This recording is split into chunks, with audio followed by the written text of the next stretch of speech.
আসি একটা পটলের ক্ষেতে। এটা হচ্ছে হাফিজুর ভাইয়ের পটলের ক্ষেত। আর এই পটল চাষ সম্পর্কে আজকে আপনাদের বিস্তারিত জানাবো আমার ভিডিওতে। আপনারা আমার ভিডিওটা শেষ পর্যন্ত দেখতে থাকুন। ওয়ালাইকুম আসসালাম। ভালো আছেন ভাই? আলহামদুলিল্লাহ। পটল তুলছেন? হ্যাঁ, পটল তুলছি ভাই। তা আপনি কতটুকু এরিয়াতে লাগাইছেন ভাই? আমি এই 8 কাঠা জমি, তার ভিতরে অন্যান্য ফসল আছে 7-6 কাঠা জমি আর কি।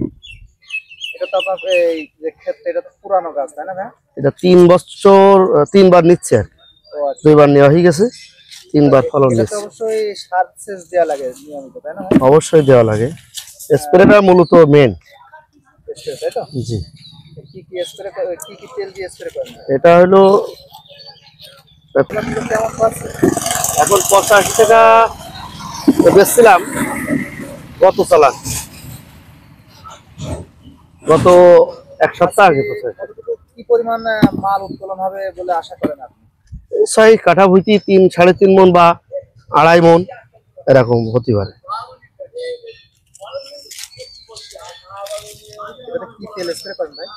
এটা 3টি সেকশনে স্প্রে করি।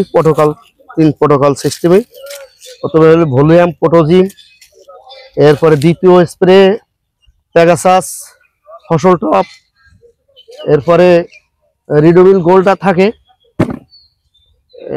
এ আর কি। আর তৃতীয় স্প্রে ভার্টিম্যাক্স রিভার্স, আপনার হলো ভার্টিম্যাক্স রিভার্স। আর আজকে যে ফলটা উৎপাদন করছেন, আর কতদিন পরে এটা থেকে আবার উৎপাদন করবেন ভাই? 1 সপ্তাহ 6 দিন। 1 সপ্তাহ বা 6 দিন পরে তাই তো? হ্যাঁ, পটলে মূলত সমস্যা হলো আলমারা পোকা। এটা যদি নিয়ন্ত্রণ করা যায় তাহলে আপনি পটল চাষে লাভবান। এবং একটা বানের উপরে যদি আপনি 3 থেকে 4 বছর পটল করতে পারেন তা আপনি লাভবান হতে পারবেন। আর যদি 1 বছরে গাছ মারা যায়, তো অনেক বড় বড় হয়েছে দেখছি ভাই। আমরা হ্যাঁ, না এখন তো ধরে দেখি এখনো বড় বড় হয়নি সেইভাবে, আরো মানে হয় আর কি, নতুন তো সেইভাবে ট্রিটমেন্ট করা হয়নি। এখানটায় গাছ বেশি হয়ে গেছে ভাই, গাছ বেশি হলে সমস্যা হয় না ভাই? হ্যাঁ, যদি আপনার গাছের পরিমাণ বেশি হয়ে যায় তাহলে পটল ফলটা কম হয়। আর আপনার হইলো ফল সাদা হয়ে যায়, ফলের কালার সাদা হয়ে যায়। হয়তো যদি কেউ এই পটল চাষ করতে চায় তাদের উদ্দেশ্যে কি বলবেন, উৎসাহ দিবেন? হ্যাঁ, পটল চাষ করতে চাইলে আপনার পটল চাষটা হলো একটা ভালো চাষ। পটল একটা ভালো খাদ্য। আপনার হলো গ্যাস থেকে পটল খুব উপকৃত। ঠান্ডা জিনিস, খুব ঠান্ডা জিনিস। অন্যান্য ফসল, অন্যান্য তরকারি আপনার ইয়ে হয়, আপনার শারীরিক ক্ষতি হয়, গ্যাস হয়। হ্যাঁ, কতদিন পর স্প্রে দেন না? এটা আমাদের প্রোটোকলে সপ্তাহে 1 দিন স্প্রে করা লাগে।